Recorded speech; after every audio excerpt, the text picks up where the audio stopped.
When the green. and turn it.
Good morning, everyone. Roll call. Commissioner Blair. Here. Commissioner Long. Here. Commissioner Stodgill. Here. Commissioner Wainwright. I'm Chairman Mock. A quorum of the Public Safety Commission is present, and the public meeting of the Commission is called to order and will now proceed. The time is 9 o'clock in the morning. The location of this meeting is the Criminal Law Enforcement Auditorium at 6100 Guadalupe as posted in the agenda. We will now consider the agenda items that have been posted for this meeting. We'll start with the invocation by Chaplain Furman Carpenter. Please rise.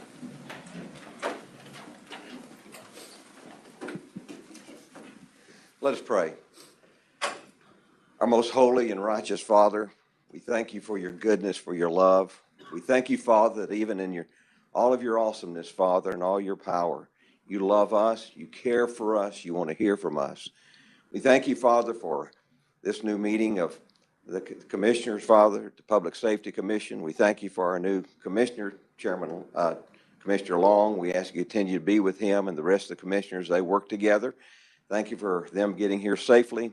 We thank you, Father, for the Department of Public Safety, for our director, his command staff, and all the men and women, Father, of the Department of Public Safety. And we're reminded, Father, of this past week of our communications people. We ask you to be with every man and woman. We thank you so much for them and all the good they do and standing by us on the radio and calling for not only help for citizens, but help for our men and women in uniform. Thank you, Father, for the agenda items that have been set forth today as we recommend people, as we honor people, Father, and help it to be a great meeting today. And it's in Jesus' name that we pray. Amen. Amen. We'll now have the pledges by Trooper Josh Nance.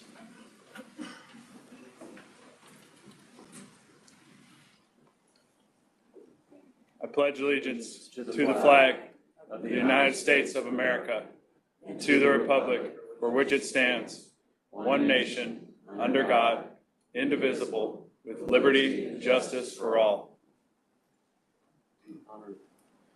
Honor the Texas flag. I pledge allegiance to thee, Texas, one state, under God, one and indivisible. Thank you. Please be seated. We're going to start our meeting this morning by welcoming our newest commissioner, Larry Long. Commissioner, welcome to the Public Safety Commission. Thank you very much. It's great to be here. You're going to have an outstanding time. It's been, I think each commissioner will tell you, it is by far the best state agency, and we welcome you here. Commissioners? Yes, I'd like to add my welcome to Commissioner Long. I remember when I was in your spot 3.5 years or so ago, and the first few months, it's like drinking out of a fire hydrant when you try to get your hands around the vastness of the state of Texas and the responsibilities of the Department of Public Safety. But I think as each month goes by, you're going to come to the conclusion that I did, that we've got the best group of law enforcement officers and management in the nation. The management, a lot of those folks are in this room here today, and I wouldn't trade them for anybody anywhere. And the men and women that are on the front lines, the troopers, the CIDs, everyone that works in emergency response, they're just, they live to protect and serve. And my admiration for the folks in the Department of Public Safety has just gone up with each passing month. So I know you're going to enjoy it, and welcome. Love having you as a part of the team. Thank you very much. I echo those same words, and I will say it is an amazing, amazing department. And today, as we start this meeting, you'll see that right off the bat, and you'll be amazed at some of the things that the public doesn't hear. It's not reported, but there are amazing things that go on here. But we mostly welcome you. Your expertise is going to be very helpful on this commission, and we're very, very glad to have you, glad to fill out the entire 5 of us, even though Wainwright's not here today. And I realized that the governor needed to appoint another someone from the troublesome area of the Dallas area. We'll work with that too. So welcome, Larry Long. I must admit, thank you, Commissioner Blair, very much. And I've already gotten a taste of what the department is, and I couldn't agree with the 2 commissioners more. Let me just say very briefly, what an honor, and I'm very much appreciative to the governor for giving me this appointment. I served on 2 commissions, but to serve on the Public Safety Commission and the Department of Public Safety is a role and a responsibility that I really don't take lightly. Just the mission to protect and serve the citizens of Texas, I think, is the very basis of government, and government can't perform without them operating properly. So glad to be here. And this role that Texas set up about the citizen oversight of the departments, I think it was just a great decision by the founders. And Chairman, looking forward to contributing in any way I can. Thank you very much to all the commissioners. Thank you. And I also want to take the opportunity to publicly thank the governor for my own reappointment to the commission. It has been an amazing honor to serve this department and the state of Texas since November 2013, and I look forward to continuing to do that. You all are the reason we're here. I'm trying to not be emotional about it, but it's an amazing honor to be associated with such a wonderful department and to be able to serve in this role. And I just want you all to know how much I appreciate having had the opportunity and look forward to the time ahead. So thank you. We'll now move on to approval of the minutes for the Public Safety Commission meeting held on February 16th of 2023. I second. We have a motion from Commissioner Blair and a second from Commissioner Stodghill to approve the minutes of the Public Safety Commission meeting held on February 16th, 2023. Is there any discussion? Hearing none, all in favor say aye. Aye. All opposed, same sign. The minutes are approved. Now we'll move on to presentations, and I'll turn it over to Director McCraw.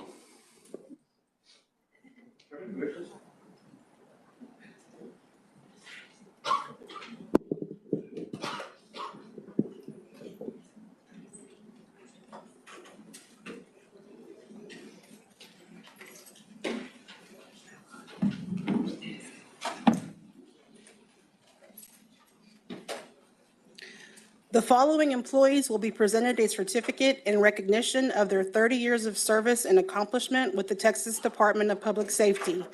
Brian Baxter, Training Operations Division.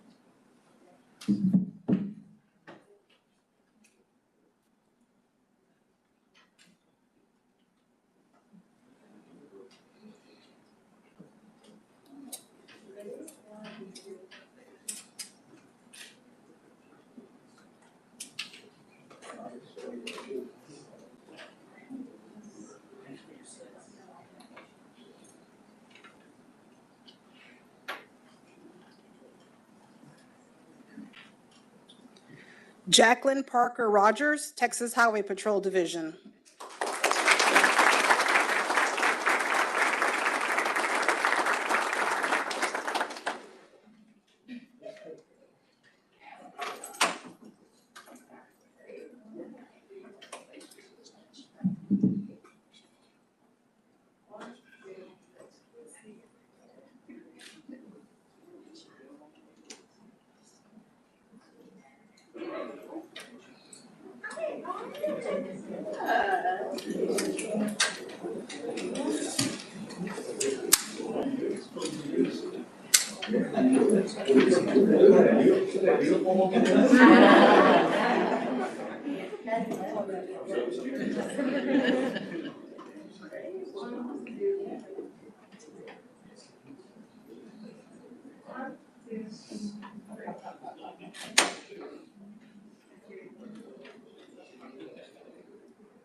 Thanks for your service too.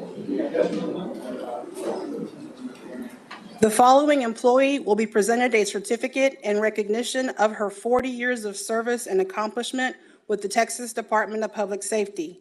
Judith Miller, Crime Lab Division.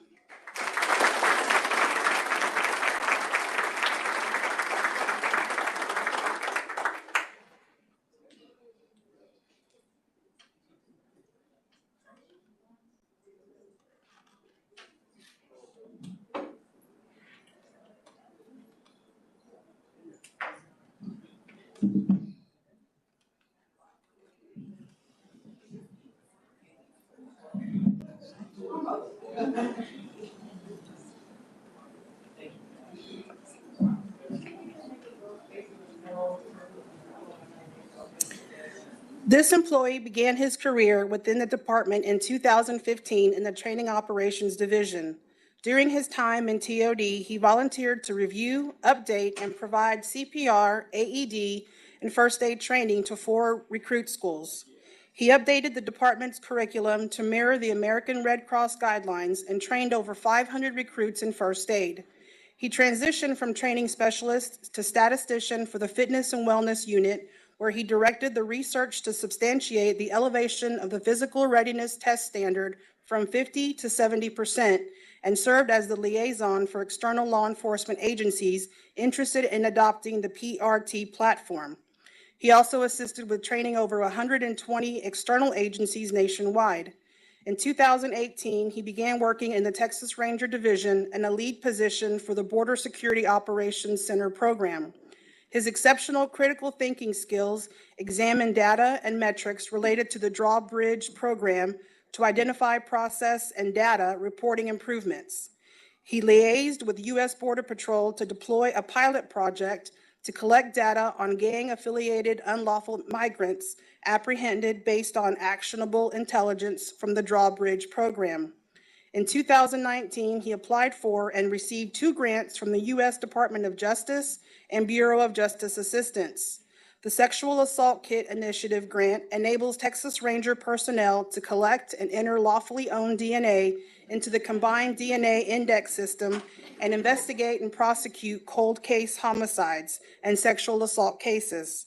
He is active in community and civic activities, is a member of the Round Rock ISD Capital Projects Community Oversight Committee, serves as choir director for the St. Elizabeth Catholic Church Youth Choir, and engages with middle and high school students in various church programs where he encourages participation. In recognition of his exceptional performance of duties throughout the course of his career, Program Specialist Orlando Salinas is hereby awarded the 2022 William P. Clements Award.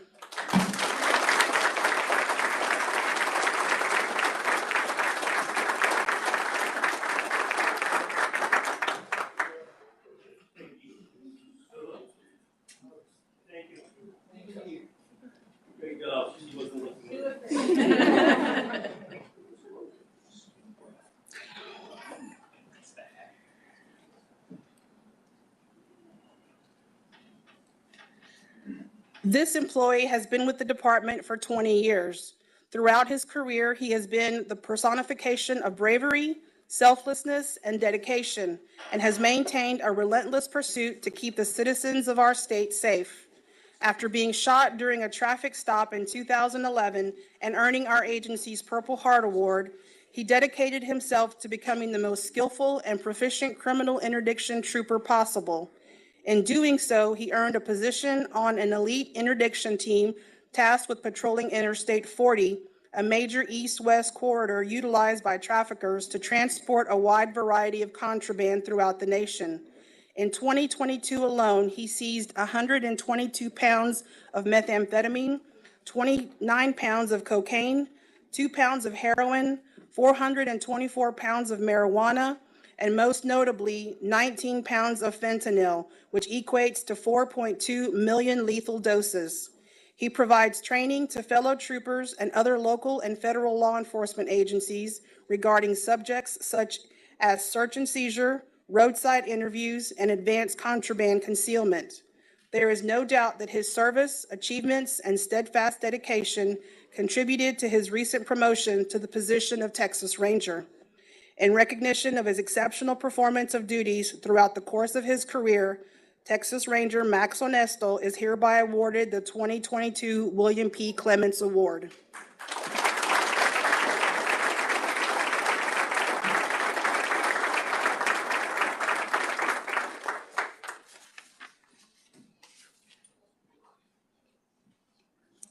On April 20th, 2022, Trooper Sean Smith responded to a report of a gunshot victim in Cherokee County. As first responder on the scene, Trooper Smith assessed the situation and located the victim, who had suffered a gunshot wound to his right leg. Smith quickly applied a tourniquet above the wound and moved the victim to a more secure location. Due to the incident taking place in a remote area, EMS personnel did not arrive for almost 30 minutes. Without Trooper Smith's response and intervention, the victim's chances of survival would have been significantly reduced. In recognition of his decisive and professional response to a life-threatening situation resulting in the saving of a life, Trooper Sean Smith is hereby awarded the Life Saving Award.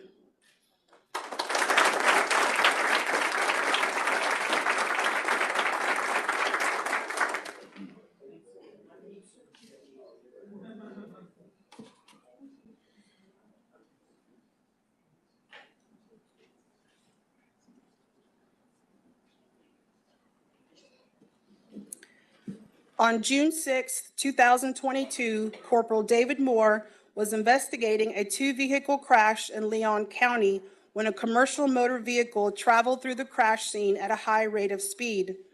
The truck tractor collided with a vehicle involved in the initial crash, killing the driver of that vehicle. Two Centerville volunteer firefighters were also struck, resulting in serious injuries to one of them. Corporal Moore, who observed the entire event, ran to the firefighters and observed a severe lower leg injury to firefighter Colton Adams. Moore immediately retrieved his medical kit and applied a tourniquet to the right leg of firefighter Adams, which successfully stopped the blood loss. Corporal Moore provided continued care until EMS personnel arrived on the scene and assumed medical aid. Due to the severity of the injury, firefighter Adams underwent several surgeries in the days following the crash. Although medical personnel were not able to save his leg, he ultimately survived this tragic incident. In recognition of his decisive and professional response to a life-threatening situation resulting in the saving of a life, Corporal David Moore is hereby awarded the Life Saving Award.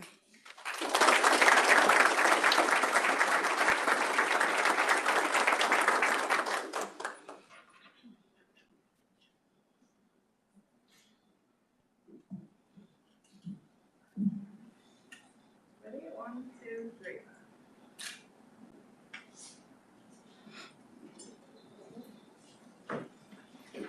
This is a great firefighter that we saw.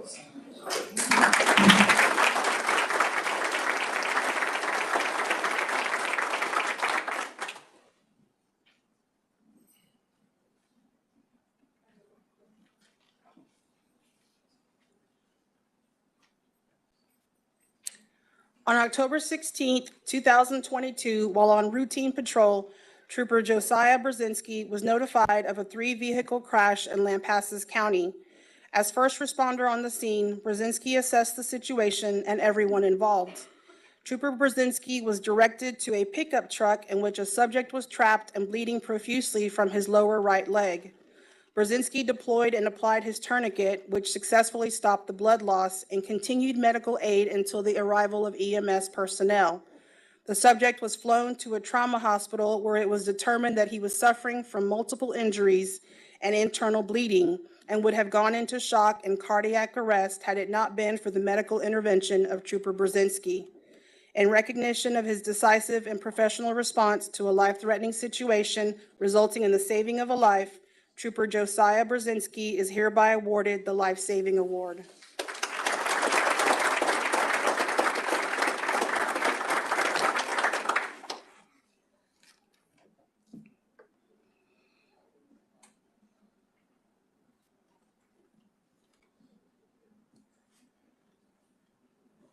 On December 1st, 2022, Trooper Colton Prater was on routine patrol at the Capitol Complex and monitoring Austin Police communications when he overheard officers being dispatched to a nearby apartment complex in reference to a juvenile who had been shot.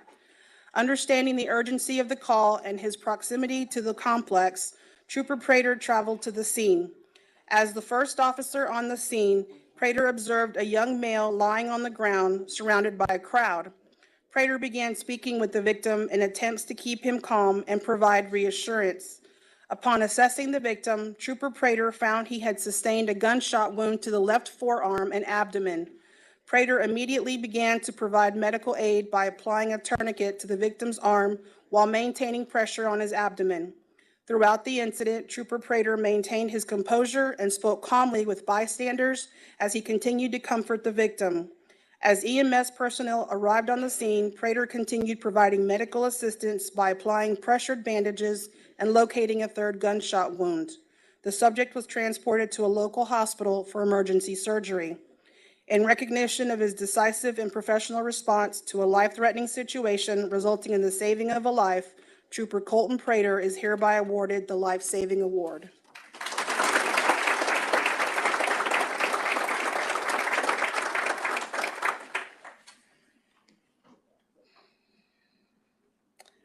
The Garland Crime Lab DNA section dedicated their time and attention to achieving significant goals in 2022. The team's diligence and focus resulted in an average of 43 days to complete a sexual assault kit, which is less than half of the mandated time limit of 90 days. This allowed the section to begin working sexual assault kits that had never been submitted for DNA analysis, thus supporting the state's initiative to test all kits, with priority being given to the oldest pending cases. This resulted in an 80% reduction in the ages of the oldest pending property crimes and crimes against persons cases, and an over 90% reduction in the longest pending homicide cases. The totality of these efforts in casework resulted in a 62% reduction in the total backlog, an 83% reduction in the average of age pending cases, a 7% increase in the number of cases completed, and a 96% increase in the number of DNA profiles uploaded to CODIS from the previous year. The employees commended for their hard work and dedication include Claire Moyers, Tricia Kaser, Nicole Callahan, Christy Link, Carla Clark, Madison Richmond, Amber Moss, Ruby Uribe Hernandez, Ashley Motor, Taylor Moldenhauer, Morgan Anderson, Baron Andrus, Morgan Hosbrow, Zuri Sheard, J.D. Gill, Alicia Legrini, Jacqueline Winston, Chelsea Wingate, Cassandra Canella, Christy Chang, Alexis Javornik, Mallory Joseph, Abby Coates, Faith Fornash, Kristen Casota, Erica Reinaga, Destiny Morton, Caitlin Vivian, and Drake Duncan. They are hereby awarded the unit citation.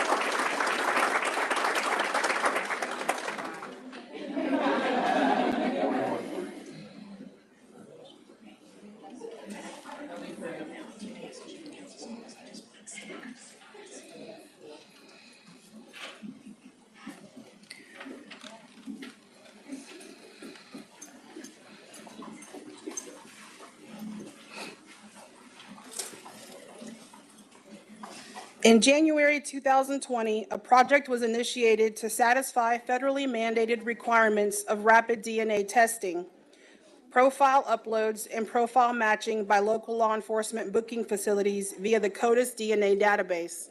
The partnership involving the FBI, state law enforcement agencies in Arizona, Florida, Louisiana, and the Texas Department of Public Safety, as well as the Williamson County Sheriff's Department, would ultimately result in the ability for law enforcement agencies to search an arrestee's DNA profile against unsolved crimes of special concern, including sexual assaults, homicides, kidnapping, and terrorist activities in less than 2 hours of an arrestee's DNA profile being submitted. To further this endeavor, DPS created the Rapid DNA Pilot Project Team, which included personnel from the CODIS program, Crime Lab Division, Infrastructure Operations Division, Crime Records Division, and Information Technology Division. As a result of the dedication and commitment of the DPS personnel involved in this undertaking, in August 2020, Texas was the first state to successfully test, upload, and search a DNA profile from a booking station in Williamson County via the DPS lab and the National DNA Database. Additionally, Texas now possesses the ability to complete the infrastructure needed to make rapid DNA part of the routine jail booking process within our state. By eliminating the weeks and sometimes months it would take to compare a DNA sample to those in the unsolved crimes database, this significant achievement will be a monumental advance in the tools available to law enforcement to protect our citizens. The employees commended for their hard work and dedication include Gary Molina, Christopher Pawanka, Charles Stokes, Ryan Strand, Mariela Rivera Hernandez, Natasha Waring, Heather Greco, Rebecca Petrick, Loanne Garcia, Crystal Davila, William Berry, Dwayne Cass, and Christopher Carpenter. They are hereby awarded the unit citation.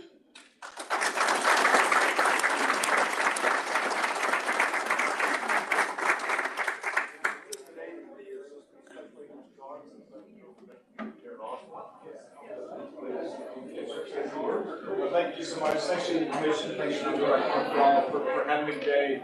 My name is Jason Hudson. So I oversee all FBI operations here in Central Texas.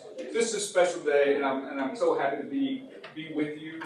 When I learned that only 4 states in the entire country participated in this really law enforcement changing program, the fact that Texas was on the list certainly did not surprise me. But it did reinforce that Texas DPS is one of, if not the top of the list when it comes to law enforcement agencies in this entire country. And we are grateful to have such a terrific partnership with DPS, with the state of Texas. So it's an honor for me to be here today in an environment today where law enforcement constantly is working to stay up with technology and the crime in our communities. Programs such as this and the state and the DPS's participation to make this work and improve and speed up our efforts is fantastic. So, sir, thank you again. Huge congratulations. Thank you so much.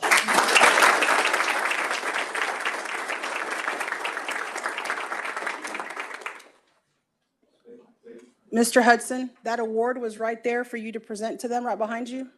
Oh. I guess what I didn't say, which is why I'm here. So they also see the National FBI Directors Award for this accomplishment. So thank you. So I'm going to give that to you.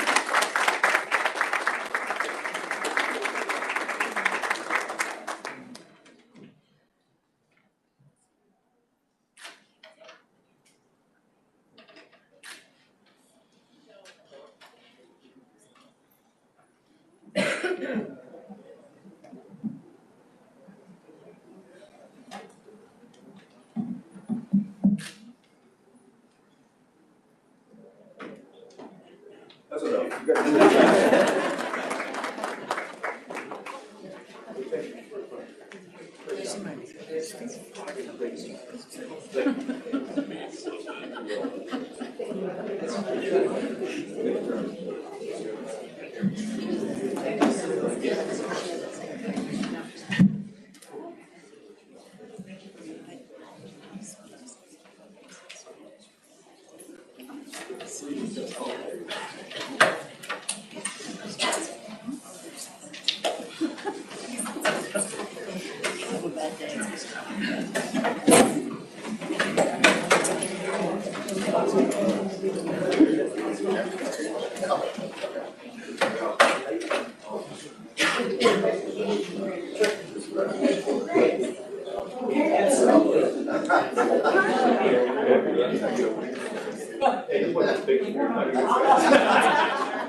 Okay, we're going to dispense with our usual break and go directly into public comment.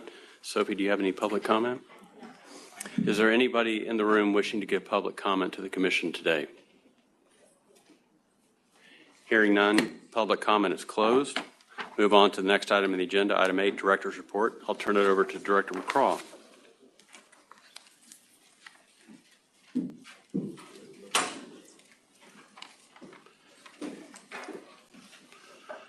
And before I do that, I'm going to recognize those who are representing various people today. Representing Chairman Ryan Geen in person is Matt Rushak. Matt, thank you for being here today. And online, we have Suzanne Tomlin from the Office of Lieutenant Governor Dan Patrick. Thank you, Suzanne, for being with us today. All right, Director, off to you.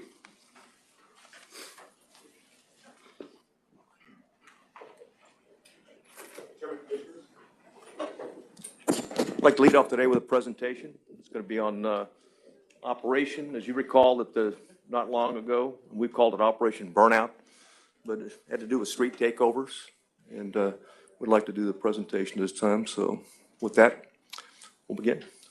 Chief Special Agent. Yes. Roger Money. Oh, yes. We have his picture.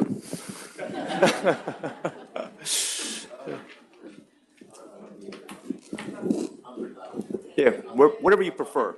You can sit or you can stand. That'd be great, please. Just need to be sure it's on the audio. Okay. For the. So I'll use the mic.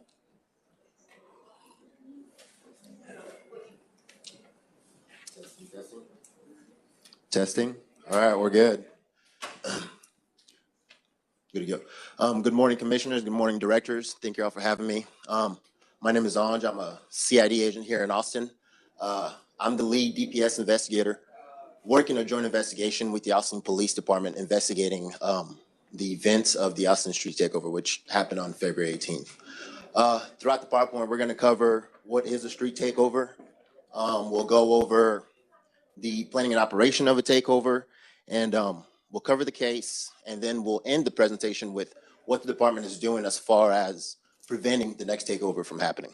So we'll get into it.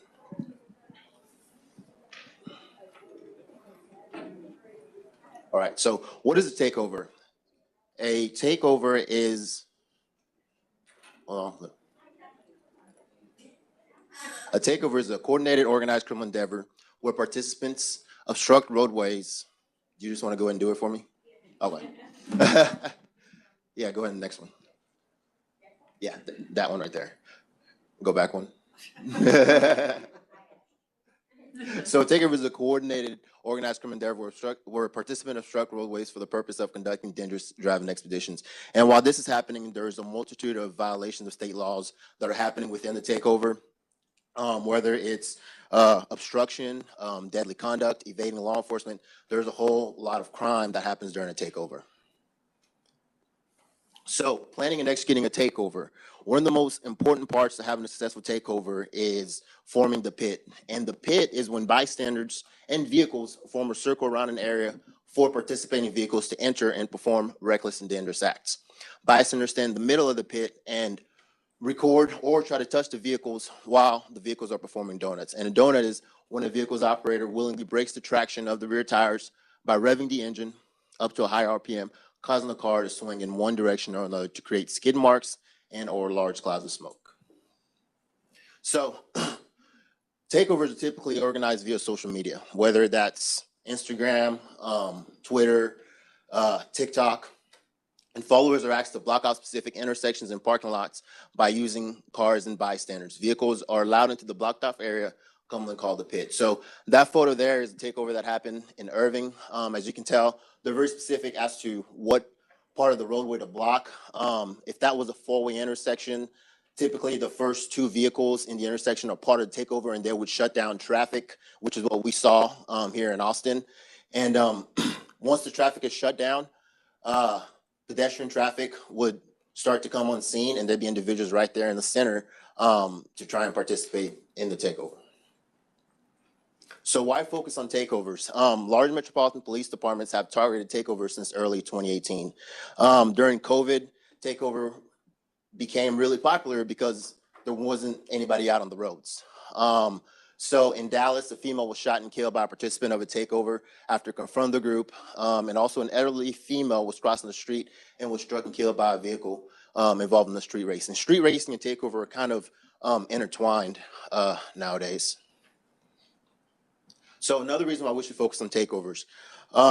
Within these takeovers are different car clubs, and these car clubs are essentially like gangs. They don't like each other. They've got rival groups, and within these car clubs, there's a criminal underworld. And part of that criminal underworld, they're involved in bank fraud. They're involved in selling and stealing guns. They're involved in narcotics trafficking and also stealing and selling cars.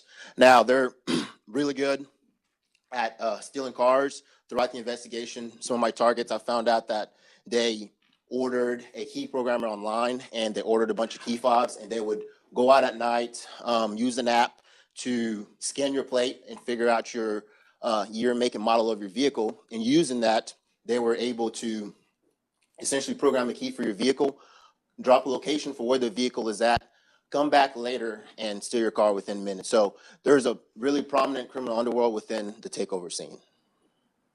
So focusing on the Austin Street takeover itself, I received intel from my counterpart within the Dallas Police Department who indicated that a takeover was set to happen here in Austin. That intel identified an individual named Brennan Chapman, and also the car club that he's a part of, the Street Sweepers. And according to their social media, they were here in town and getting ready to participate within the takeover that was going to happen here in Austin. Once I received that intel, I disseminated that intel to some of the troopers that I know. One of them was Hunter Martin, and they got out, and they got out after it. So the night of the takeover, Hunter calls me and he's like, "Hey, this takeover is happening. Your intel was correct. We've had shots fired near the Dallas Children's Hospital. Multiple pursuits. Some officers have gotten hurt. So during the takeover, multiple crashes happened. Pedestrians were struck by vehicles. Property was damaged, including police vehicles. Individuals were engulfed in flames. Vehicles evaded law enforcement. One police officer was injured, and the general public's freedom of movement was restricted, and received over 400 additional 911 phone calls that night." So this is a timeline of the takeover. As you can tell, they started down south and moved their way up north. One of the first calls that night was at 1800 near 4805 US 290. Then they went on to 2700 B Cave. So the way this works is you have to be at the first location to get the address for the next location. So as you can tell, that third location, South Lamar Boulevard, the crowd had grown pretty good, and we had multiple offenses there. And then they went on to Mueller, 183 and 35.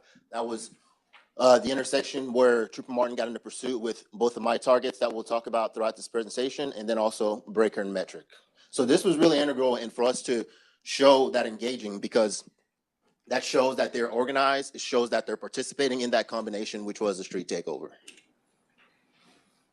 So after the takeover, myself and my APD counterpart, the lead detective, Nick Gebhardt, initiated the investigation into the events of the takeover.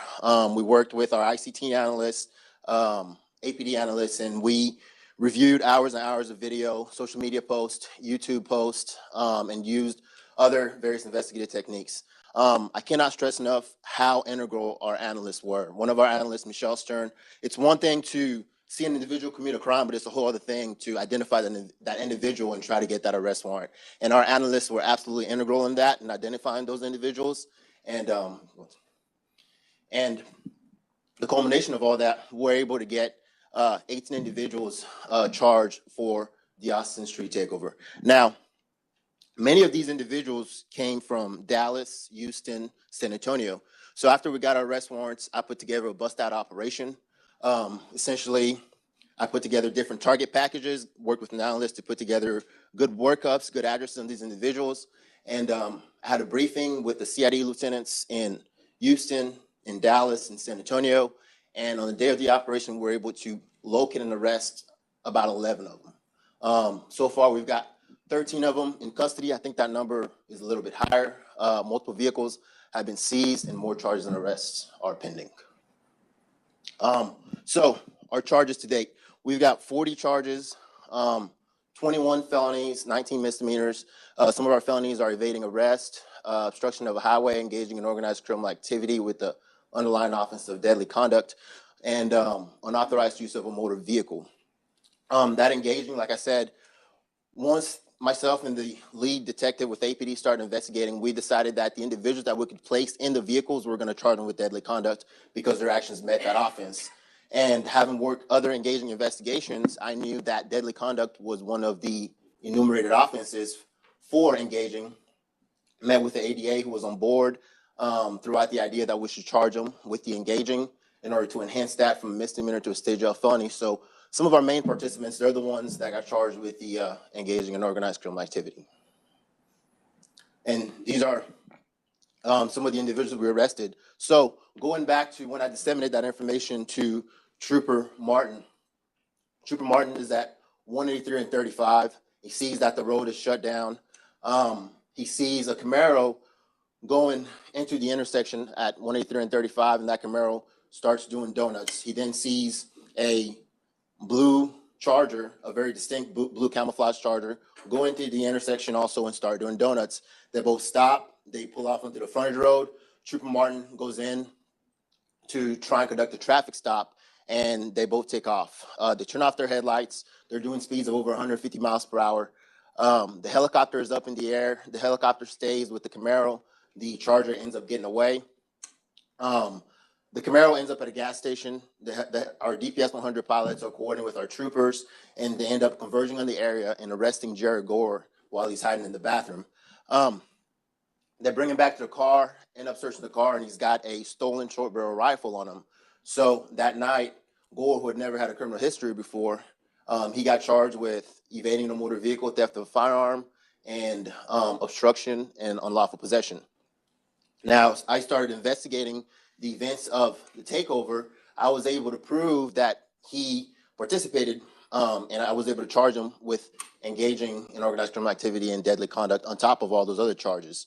When Gore was arrested, Trooper Martin asked him about who was driving that Charger, and Gore tried to say that he didn't know who it was. Come to find out, they're part of the same car club, and you can move over one to Chapman.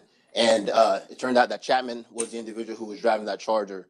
I was able to identify what Airbnb they rented when they came into town, interviewed the neighbors, got surveillance security video from those neighbors, placing that car club at the house, placing Chapman and Gore at the house, placing their vehicles at the house. So when I got the arrest warrant for Gore, that night when Gore got arrested, the troopers put an evidentiary hold on his vehicle. Well, Gore didn't know that I had another arrest warrant for him, and he came back into town trying to get his car. He actually came to our office, and one of our admins came into my office and said, "Hey, there's an individual outside who said you guys took his car." Got out there, lo and behold, it was Jared Gore. That was the easiest arrest I've had in my career.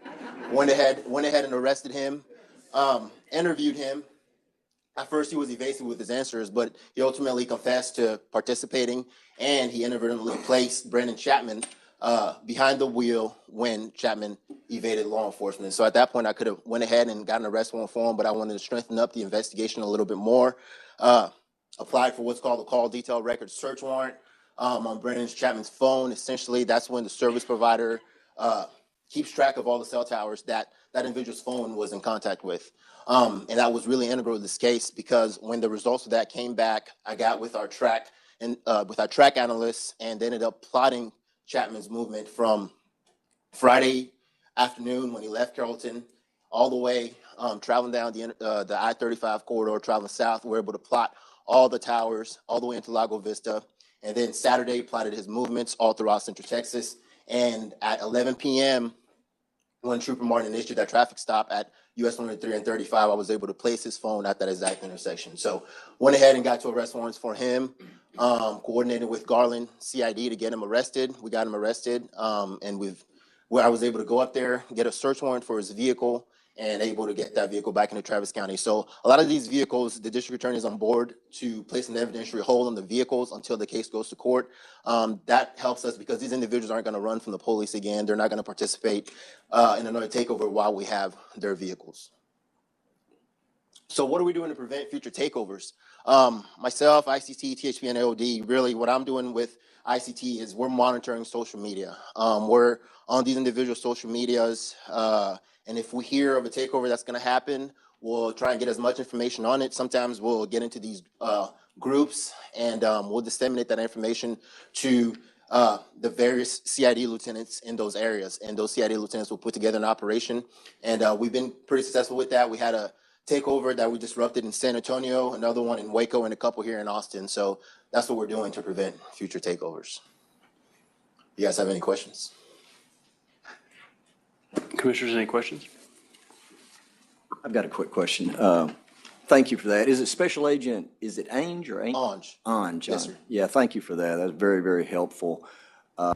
Glad to hear about the future takeovers. And hopefully the answer to this is self-evident.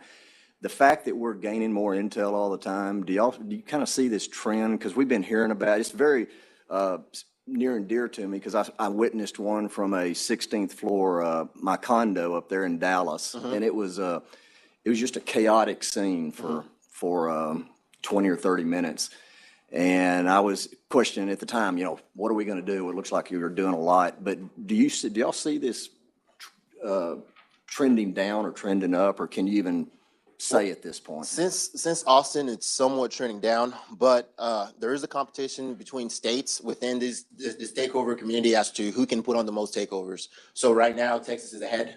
So there's going to be other takeovers in other states, and they'll try and one-up each other. But as of now, I would say it's at a stalemate.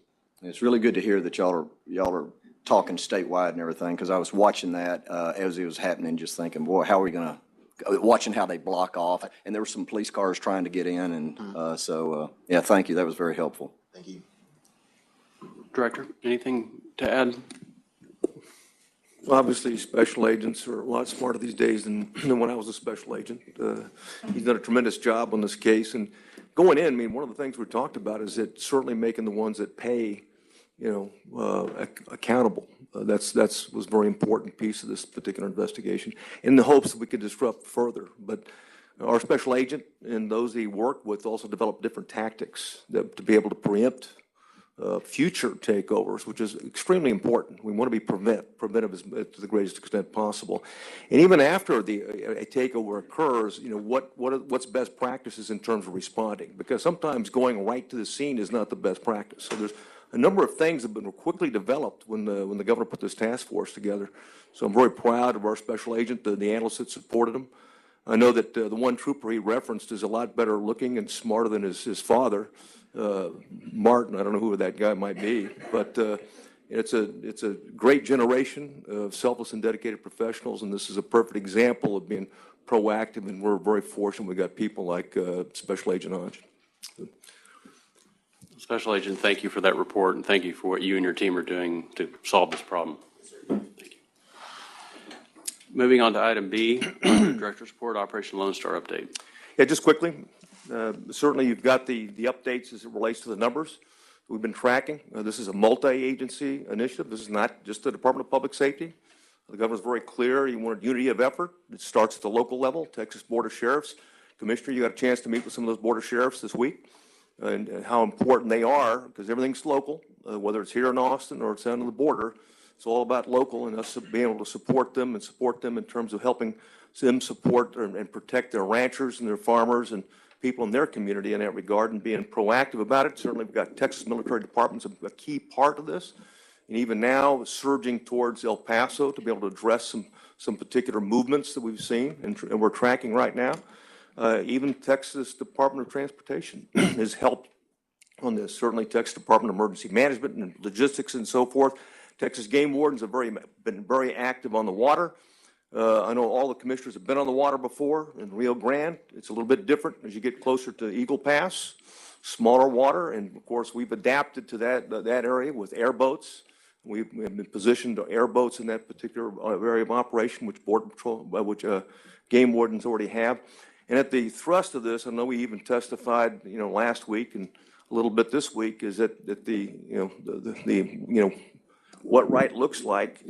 And of course, as long as Border Patrol remains, processing enterprise really right now, is one of the things that's frustrating for them, is that with 1.4 million in 2022 and 1.3 million in 2021 apprehensions in Texas by calendar year, it's essentially left between the ports of entry unenforceable.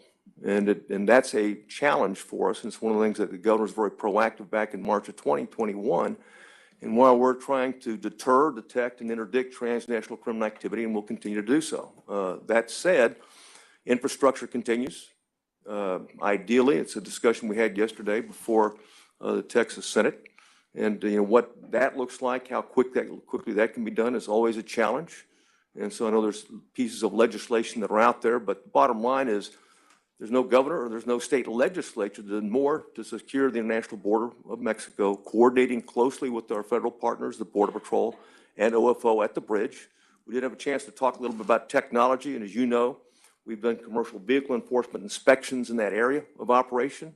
We're still mindful of fentanyl in terms of the impact, not just in terms of Texas, but nationally. And certainly what we've seen, and we always use this as an example, sometimes it's misquoted.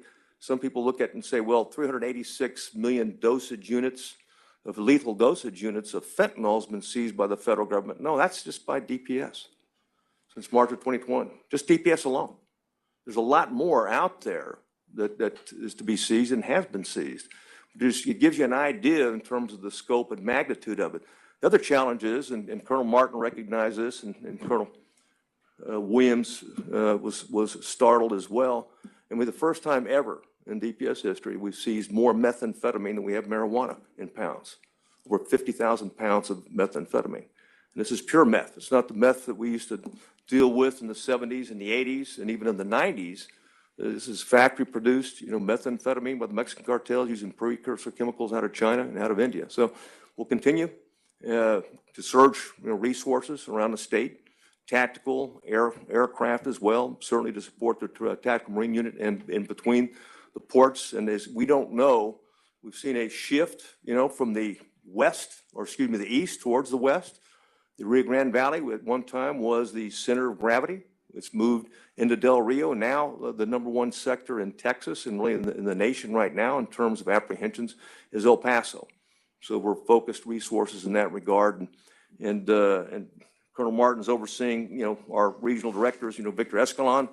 Commissioner, you had a chance to meet with Regional Director Escalon and also Regional Director Joe Sanchez, and work very closely. We're hooked up with the general that's down at the border, that's stationed there, and their personnel and all the other leaders of those particular agencies in a unified effort.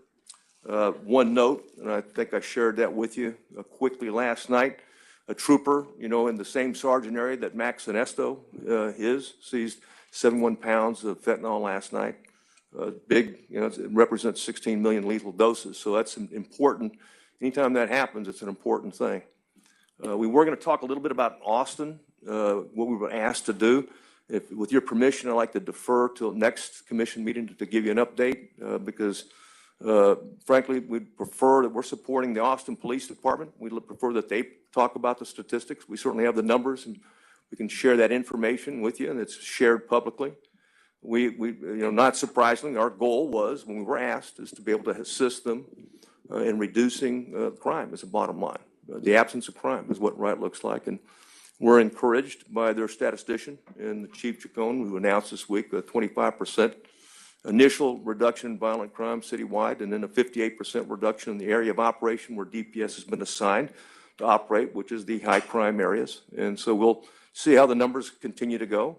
But we, certainly or applaud the professionalism of Austin Police Department. We've always worked very closely with them. They're outstanding, but however, they've been put in a position where there are too few officers and they're entirely reactive, and it's important to be proactive when you talk about a city like has grown as much as Austin has and the challenges they have. So that's where we want to. We'll give you a full update next time, including APD numbers and our numbers if you'd like. And we can also have the regional director, I think we can talk him into coming up, don't you think, to brief next time? Vincent Luciano, who's overseeing the operation. One comment, since I have behind me someone that was in charge of our operation in D-Town, is that there's been some reports that perhaps they didn't want us in Dallas. Maybe there might be some activists that didn't want us in Dallas, but the citizens certainly did. The mayor certainly did. And we transitioned as they were able to plus up. So it's not our goal to supplement permanently any police department. Our there is to support them. And when they've got a handle on it, to move on. And I think, if you don't mind, if you talk a little bit about D-Town. Sure. It's the Same principles that we applied in Dallas as we're doing in Austin. This is, supporting and supplementing the Austin Police Department, same that we did in Dallas. We never want to be viewed as a takeover. We're going to be there to help them with their crime problem. Proactive law enforcement, it's no secret. We didn't invent it. It's been done for a long time. It actually works. We've made a lot of great arrests. You're going to hear about those at the next commission meeting. But the one thing that gets a lot of attention in the press, and it was the same thing that happened in Dallas, you're hearing that now in Austin, is that, the people are complaining and it's over policing and all of that. It's actually over protecting, because frankly, that community that we're in, they deserve, first class law enforcement as well. And so I think you'll see the results next session, next commission meeting. You're going to be very happy with what they've done. So. And conclude by applauding Chief Chacon and his leadership team and every officer in the Austin Police Department, tremendous professionals. That concludes the director's presentation. Commissioners, any questions for the director? Thank you. Anything else for your director's report? Okay. Moving on to item 9 on the agenda, new business. Item A, report discussion, possible action on the use of state seized funds, and that'll be presented by Chief Susie Whittington.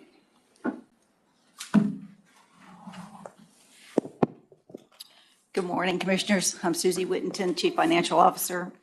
And as you said, here to talk about seized funds. As you know, the seized funds come to us through the courts, and we have federal courts and state courts. And if the seized funds come through the federal courts, the state considers those federal funds, and federal funds can be carried forward year over year, even beyond the biennium.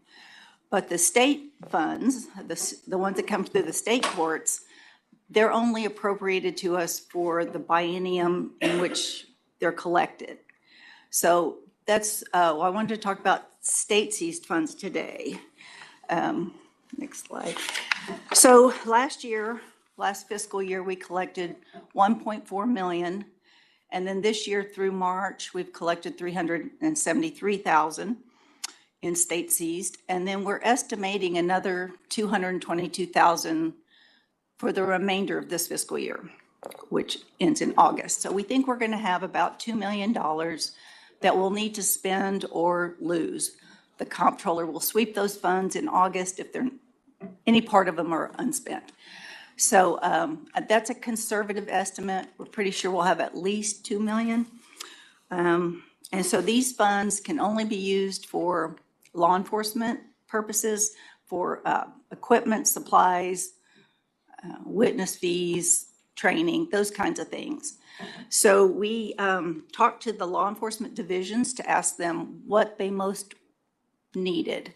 And their consensus was that they needed breaching tools and shields. So this is part of the breaching tools. We think, so this, and then the next slide are the hammers, the sledgehammers. So those two combined are considered breaching tools. We'd be able to buy 3,865 of these. So that would be enough for all of THP, CID, Rangers, and then a little bit for the aircraft division. And then what we would do with the remainder of the money is buy these shields. And if we only have $2 million, we'll only be able to buy 155 of these to add to the ones we already have.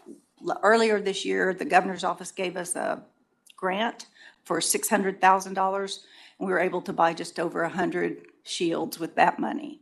So this would contribute to the number that we have. And if we end up with more money than the 2 million, which is likely, then we would just buy more shields up until we run out of money. That's the proposal, but,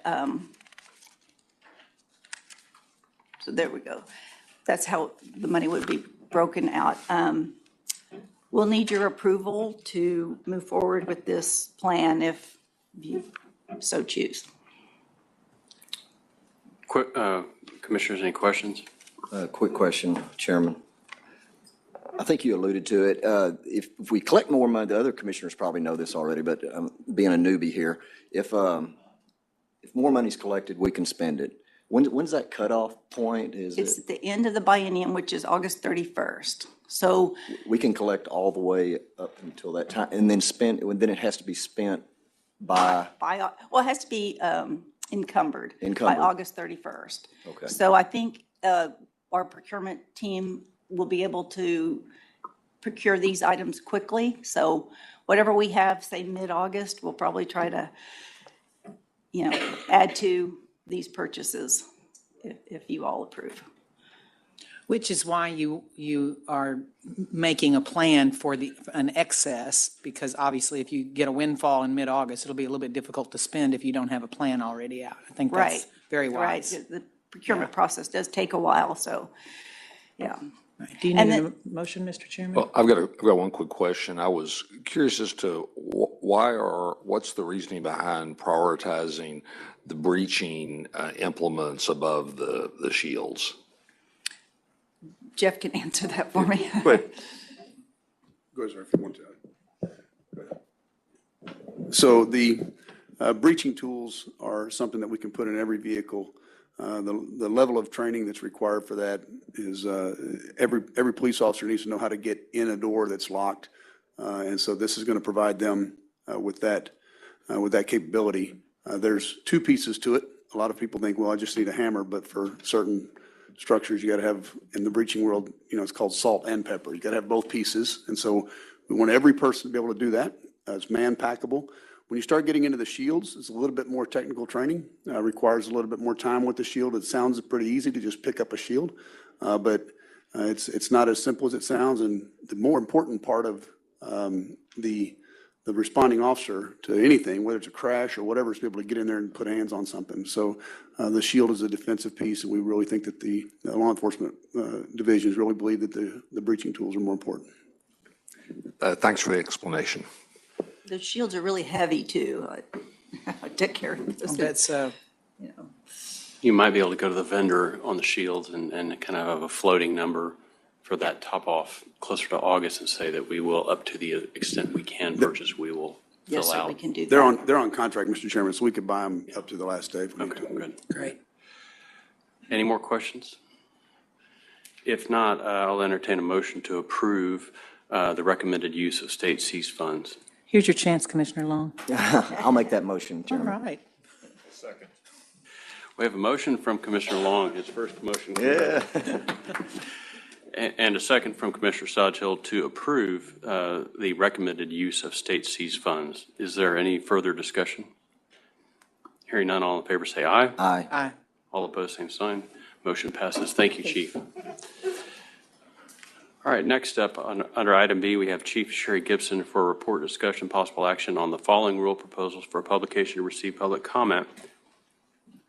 And I will let you describe those. Good morning, Sherry Gibson, Chief Driver License. We have 3 rule proposals this time. The first one is to amend TAC 3715.49 regarding proof of domicile and residency requirements for non-commercial driver licenses and identification cards. This rule change increases the number of acceptable proof of domicile documents and extends the validity from 90 days to 160 days. The second one is creating a new rule, 15.174 in TAC 37, and this is regarding interagency application fees. The department currently has agreements with TDCJ and TJJD regarding the issuance of identification cards and driver licenses prior to the release of an offender.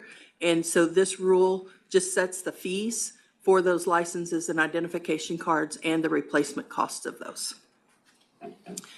The third one is amending TAC 37 16.7. This is the regarding proof of domicile for the commercial driver licenses and is similar to the first rule change. It increases the number of acceptable documents and extends the validity of those.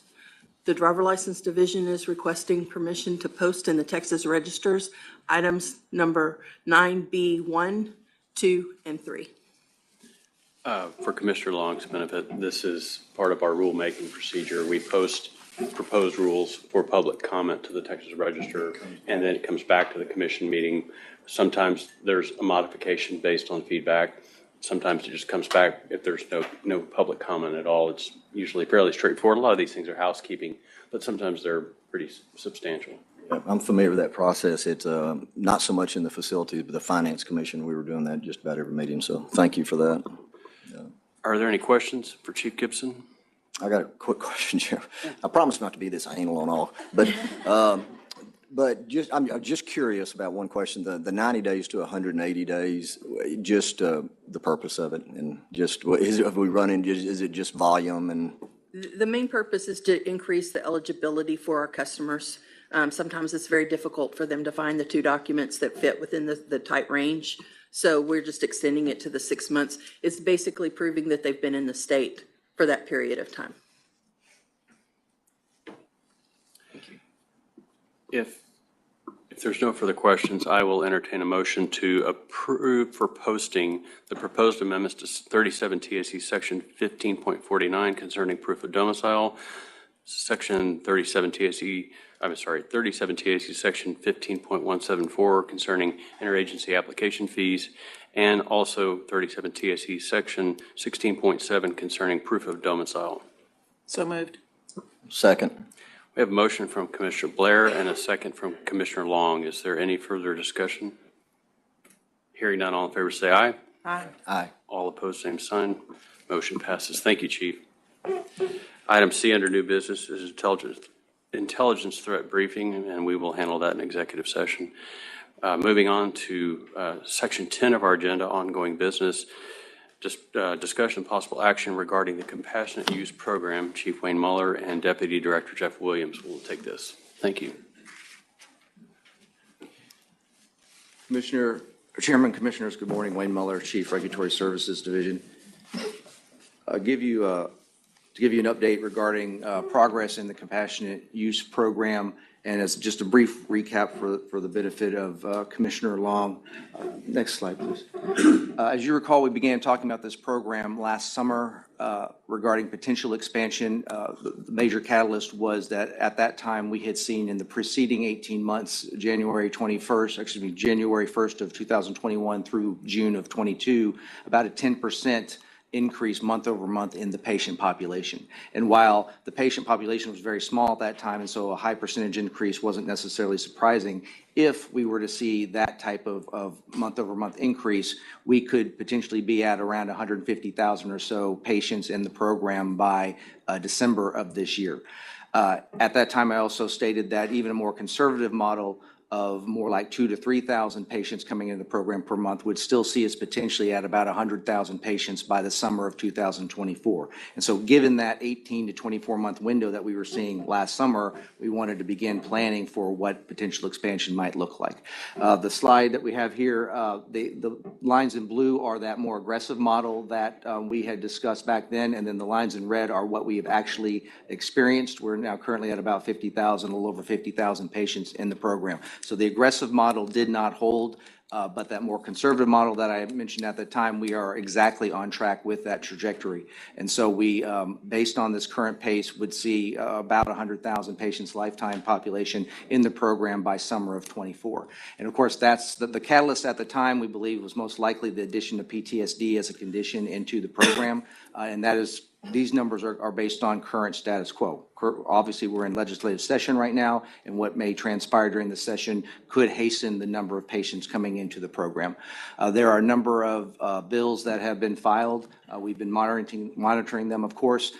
Actually, progress has been very slow on all of them, with, save for one, the bill by Representative Click, who you recall made some public comment to this commission 2 meetings ago, and she was the author of the original compassionate use bill and has been heavily involved with the expansion of it each session since then.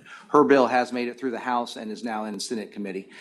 If it were to pass as currently worded and be signed by the governor, it would add 2 new categories of conditions to the program and also make some adjustments to the THC cap as well.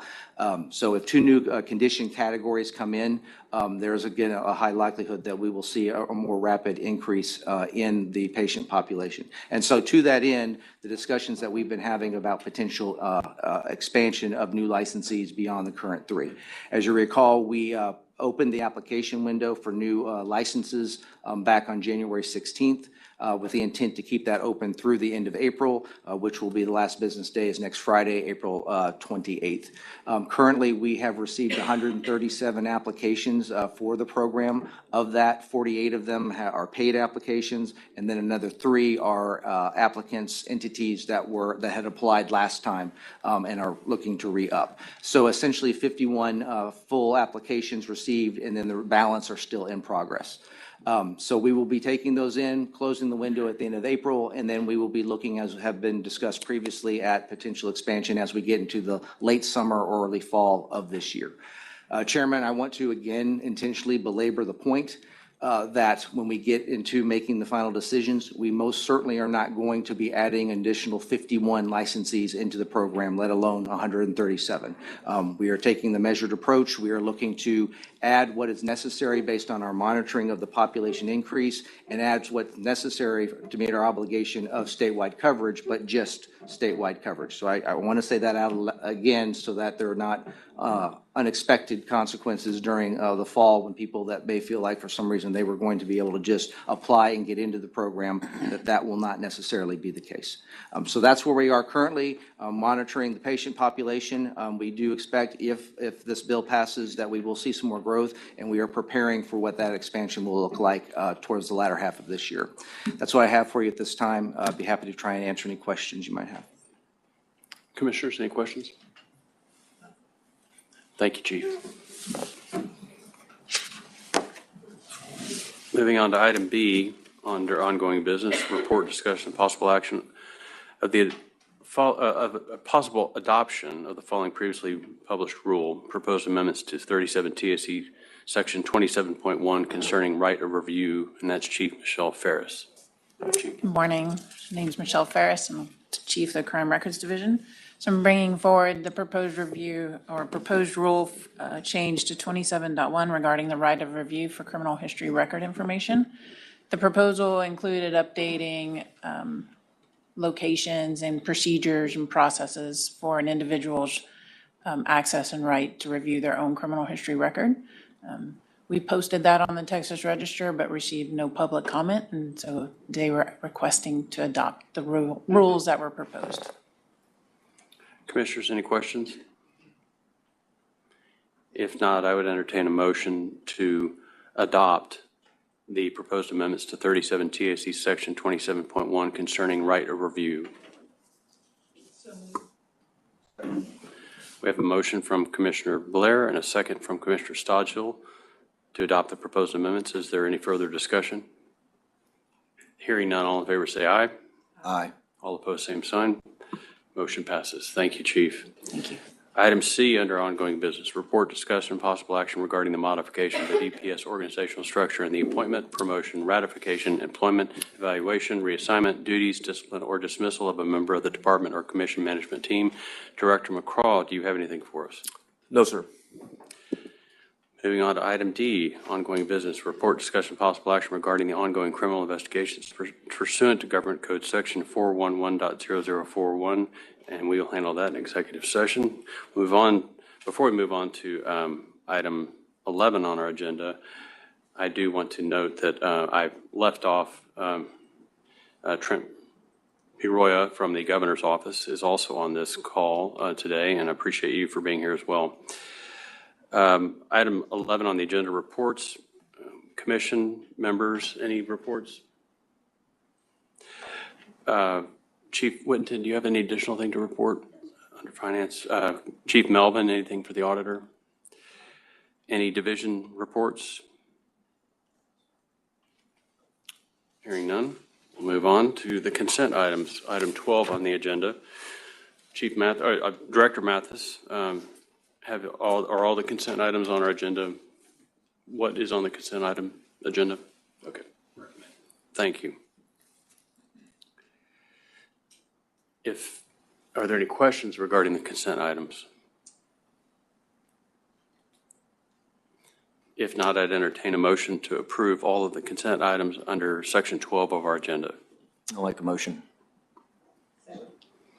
We have a motion from Commissioner Long and a second from Commissioner Blair to approve all items under Section 12 on the consent items. Is there any discussion?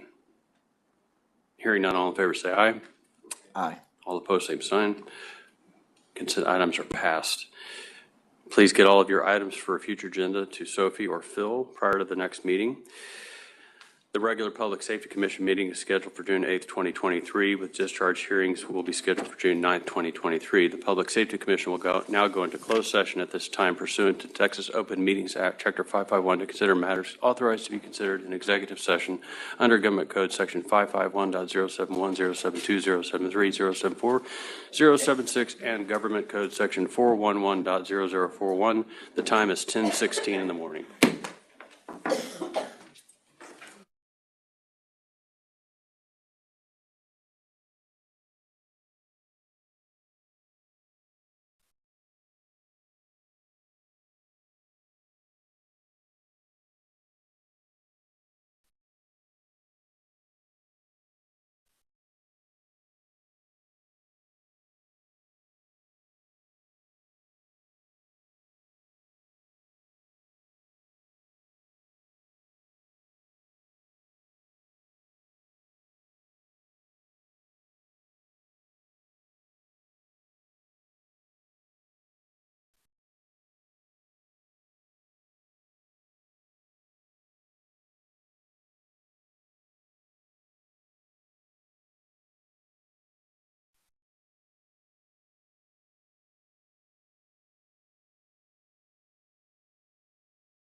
Public Safety Commission has ended a closed session and is now reconvened as a quorum in open session. The time is 12:01 p.m.